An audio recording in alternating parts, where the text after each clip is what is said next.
이현민의 대중문화 낯설게 하기. 슈퍼리치가 궁금해진 넷플릭스 데뷔되는 두 작품. OTT 콘텐츠의 소재와 심의의 자율에 대한 이야기는 그동안 여러 차례 해왔다. OTT 시대에 걸맞게 어떤 경계도 장애물도 없이 다양한 콘텐츠의 형태로 수많은 시도들이 이루어지고 있다. 어디까지 무너졌을까? 감독 혹은 작가가 말하고자 하는 주제의식을 다양한 방식으로 표현할 수 있는 요즘, 선정적이든 폭력적이든 어떠한 제한조차 없어 보인다. 고고한 주제의식을 표현할 때도 수단과 방법을 가리지 않는 인상이다. 어쩌면 반대로 주제의식은 다 제쳐두고 어떻게든 최대한 많은 화제성과 인기를 끌어올리겠다는 의도일까. 물불 가리지 않는 것이 OTT 업계의 생존 방식인 것 같아 씁쓸하기도 하다.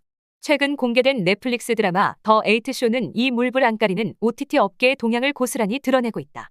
이 드라마는 지난 5월 17일 공개된 8부작 웹드라마로 류준열, 천우희, 박정민, 이여름 등이 출연하고 한재림이 연출 각본을 맡았다.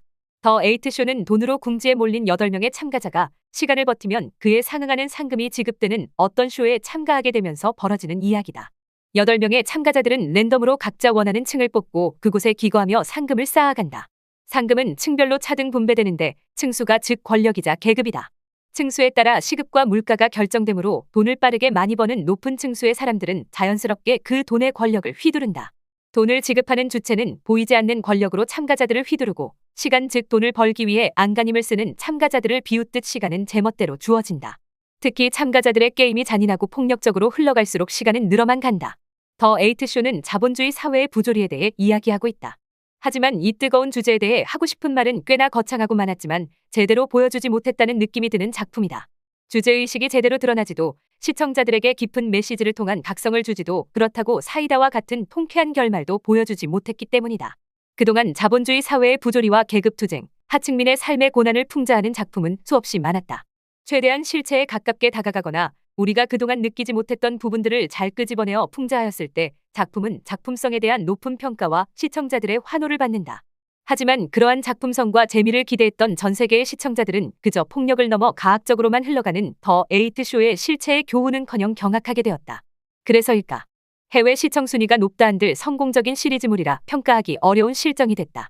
더 에이트쇼가 공감대를 형성하지 못한 이유는 잔혹성과 가학성의 표현도 있지만 깊이 없는 주제의식으로 오히려 이야기를 망쳤기 때문일 것이다.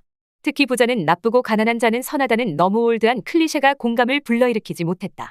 2013년 개봉한 봉준호의 설국열차급이라 할 이 작품의 주제의식은 그 영화가 개봉했던 그 시기 혹은 해당 영화의 1970년대 원작에 머무르고 있다. 요즘 젊은이들의 생각과 행보는 그때 그 시절의 이상향과는 다르고 오히려 그러한 전개는 우리나라는 물론 전 세계인들의 현재의 지향점과는 다르다는 것을 감독은 파악하지 못한 것 같다. 이와 관련하여 함께 살펴볼 넷플릭스 예능 시리즈가 있으니 바로 슈퍼리치 이방인이다. 지난 5월 7일 공개한 슈퍼리치 이방인은 싱가포르 억만장자, 이탈리아 명품 브랜드 후계자 그리고 파키스탄 귀족 가문 출신까지 상위 1% 슈퍼리치의 럭셔리하고 비범한 한국살이를 들여다보는 리얼리티쇼 프로그램이다. 해외에서 부자들의 삶을 공개하는 쇼 다큐멘터리는 꽤 대중적인 장르다. 카다시안 가족 따라잡기 시리즈나 아이엠 조르지나 셀링 선셋, 블링블링 엠파이어 등 인기작은 다양하다. 이러한 작품들이 전 세계적으로 인기를 끄는 이유는 역시 호기심이다. 한때는 욕하면서 보는 프로그램으로 평가절하되기도 했다.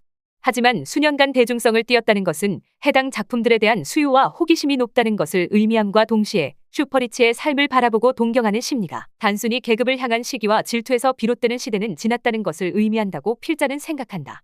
물론 유리천장이 공고해지거나 특혜와 비리의 연속으로 세상은 여전히 부조리하지만 사람들은 시기와 질투로 자신들의 인생을 허비하지 않는다. 다른 사람의 노력에 이유 없이 분노하며 스스로를 깎아먹기보다는 자신의 미래를 위한 참고자료로 해당 콘텐츠들을 소비하는 이들도 많아졌다는 것이다. 슈퍼리치 콘텐츠를 보는 이들이 허황된 꿈을 꾸는 사람이라고 비난하는 이도 슈퍼리치 콘텐츠에 나와 재력을 자랑한다고 욕만 먹을 일도 아니라는 것을 이제는 대다수의 대중들은 안다. 이 때문에 더 에이트쇼는 더욱더 대중들의 현재의 인식 수준을 제대로 살피지 못한 시리즈라는 생각이 든다. 대중들은 더 이상 막연히 부자를 비난하며 자기 비하에 빠지지 않는다. 슈퍼리치를 호기심 어린 눈으로 바라보면서도 자신의 미래를 새롭게 개척하는데 더욱 큰 관심을 두지 부자에 대한 경멸과 분노를 키우며 자신의 인생을 좀먹지 않는다. 그런데 더 에이트쇼는 이러한 대중의 니즈를 파악하지 못한 채 그저 가학적으로 자본주의 체제를 비난하고 있다. 사이다 결말이라도 있던가 말이다. 대중들의 인식이 높아지는 만큼 좀 더 세심하고 깊이 있는 연출이 필요하다.